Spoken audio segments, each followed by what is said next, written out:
And we're leading in all of the polls now. Just about every poll has us leading. They found out that this is a phony that we're running against. Trust more on the issue that's most important to you. This is among likely voters. In June, we're going to look at a national. But look at this. We see Donald Trump at 50%.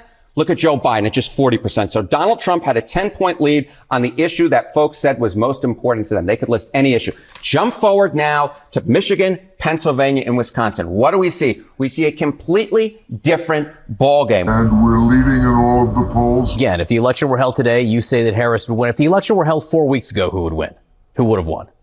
Donald Trump would have won, and I was very careful when I said it. Oh, that's gonna hurt! Between this and Kevin McCarthy telling the egomaniac cult leader-in-chief to curb his complaints on crowd size, you know the ketchup bottles are being stashed for their own good at Mar-a-Lago. When she gets 1,500 people, and I saw it yesterday on ABC, where they said, oh, the crowd was so big.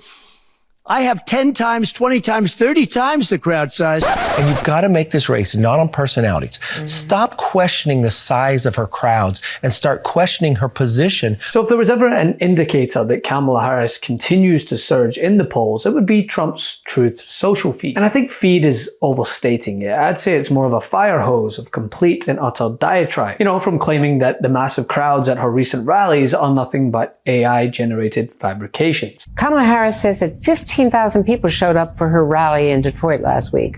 Former President Trump says the actual number was 0. I quote, nobody was there. In a string of social media posts, Trump falsely claimed that the photos of the event were doctored on AI, calling her a cheater. Contradicting that are scores of images captured by attendees and members of the media, including from our own networks, who all were there, witnessed last week's Harris-Walz events in person. I watched it live on television. That includes, of course, Michigan Congresswoman Debbie Dingell, who not only attended the rally, she was a speaker there. But it appears that the former president, who has recently been trailing Harris in all the major polls, seems to be struggling to cope with the energy and enthusiasm surrounding her campaign for the presidency. And after his latest rant, even Republican Kevin McCarthy could smell the desperation, you know? It's a smell he knows all too well. This comes after surveys by the New York Times and Siena College found that Harris is ahead by 4 percentage points, 50% to 46% in Wisconsin, Pennsylvania, and Michigan. Joe Biden at just 40%. So Donald Trump had a 10-point lead on the issue that folks said was most important to them. They could list any issue. Jump forward now to Michigan, Pennsylvania, and Wisconsin. What do we see? We see a completely different ballgame. We see Harris at 50%. We see Donald Trump at 48%. Within the margin of error, but a 10-point advantage for Trump. I mean, you're going, this is the type of stuff that campaigns dream about. And for the Donald Trump, nightmares about. Look at this. Harris now with the 2-point advantage. This is significant movement. This is the type of movement that turns losers, which Joe Biden was against Donald Trump, into winners, or at least leaders in the case of Kamala Harris over Donald Trump. And again, we don't know which issue is most important to each voter, but in terms of what they think is most important to them, that's where things have shifted. So that could be inflation. It could be immigration. It could be abortion. It could be protecting democracy. It could be protecting democracy. Okay. Each candidate campaign is trying to frame the other in a certain way. You have Harris and Walz calling Trump and Vance weird. And you have Trump and Vance and some Republicans suggesting Harris didn't earn this. No one voted for her in the primaries. What's sticking? So it's not just about issues. It's about how you describe those other folks. And I think this also gives you an indication that the Kamala Harris campaign is working. So this is registered voters across the 7 closest states back in the 2020 campaign: Arizona, Georgia, Michigan, North Carolina, Pennsylvania, and Wisconsin. Earn their position.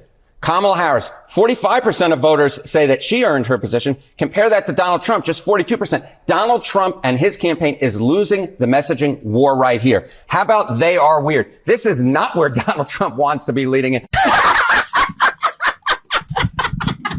Survey polled 619 registered voters in Michigan and 661 registered voters in Wisconsin from August 5th to the 8th, and 693 registered voters in Pennsylvania. But also a separate YouGov poll conducted on behalf of Carolina Forward showed Harris and Trump tied at 46% among likely voters in North Carolina. All of which note a significant upswing from President Joe Biden's numbers in said swing state. Electoral votes in those swing states could be key in securing the 270 needed to win the presidency. New national polling numbers show Kamala Harris pulling ahead of Donald Trump in the general election. Charles Franklin, director of the Marquette Law School poll, joins us live to discuss it. Thank you for being here, sir. Thanks for having me. In reading over the poll results, it appears that there's a big difference among voters now that Kamala Harris is the Democratic nominee compared to when President Biden was running against former President Donald Trump. I know the president, 71 campaign stops with him, 11 days in the White House, but I did work with him for almost a year. That is a frustrated, and believe it or not, that is a frightened Donald Trump. He's looking at the poll numbers. And it was a big tell when he does the accordion thing and tells you how great he's doing in the polls. That's a big tell for him. He's not doing well in the polls. He knows that. And so that's another big lie. As we know, Pennsylvania carries 19 electoral votes. North Carolina has 16, Michigan has 15, and Wisconsin has 10, which means it's all the more significant. And even on a more anecdotal level, right? Pollster Frank Luntz appeared on CNN to document his findings, stating that if the election were held today, Vice President Harris would win. How many of you were supporting Joe Biden 14 days ago? Raise your hands. None of you. How many of you, if the election were held today, would vote for the Democratic nominee, Kamala Harris? I would. Okay, that's all of you. Harris voters are even more eager to vote for her than Donald Trump voters are to him. We've not seen that in the entire campaign. Call that intensity. And her campaign is generating the intensity. And another key component is exactly why this is happening. She's talking and emphasizing her persona, her attributes, her character traits. And that's where Donald Trump has been commenting. And the fact is, the American people do not want to hear the same kind of negativity, the same kind of attacks that he's been delivering. His strength is on issues, most particularly the two issues that matter most, inflation and immigration. But instead of speaking about those two issues and talking about the failures of the Biden administration, he's been making these personal attacks, and it's frankly turning the voters off that he needs to reach. So with all this coming to fruition, the meltdowns have become even more frequent, to the point that Trump is holding emergency pressers, throwing his own pick for VP under the bus, and resorting to outright conspiracy theories as a desperate ploy to make excuses for what we can all see with our own eyes.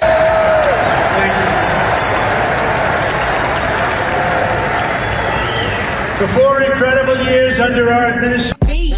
I'm a never Trump guy. I'm a never Trump guy. I'm a never Trump guy. I never liked him. I'm a never Trump guy. I'm a never Trump guy. I'm a never Trump guy. I never liked him. I mean, look at the numbers. I mean, the Philadelphia event, I remember when we first, it first came out. It seems like 2 weeks ago, doesn't it? And you saw it was so huge. And then the Wisconsin seemed to be even bigger. Detroit was mammoth.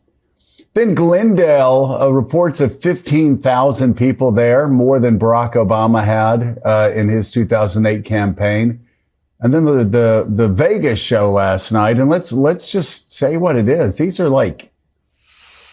have transcended politics and gotten into popular culture. They just have. It's something that we've talked about before. We talked about with Barack Obama. We talked about how it happened in 1980 with Ronald Reagan. But you have people talking about these things like their rock shows, like their Taylor Swift events. People asking if, their parents, if they can, younger people who weren't even interested in the campaign, asking their parents. I've heard several times, hey, you think we can get into one of these events? Can we drive?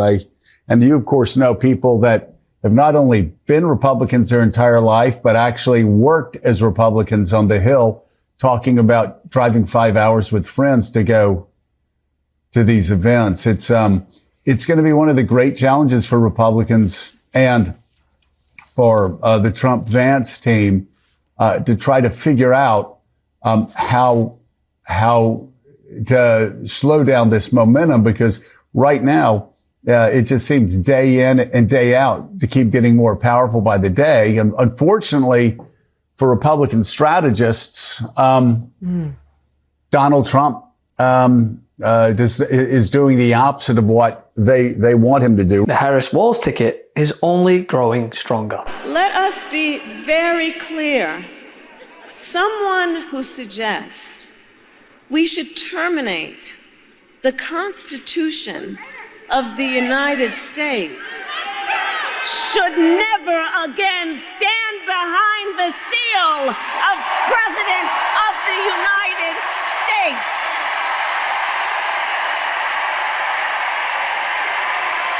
Never again. Love this video? Make sure you stay up to date on the latest breaking news and all things Midas by signing up to the MeidasTouch newsletter at MeidasTouch.com/newsletter.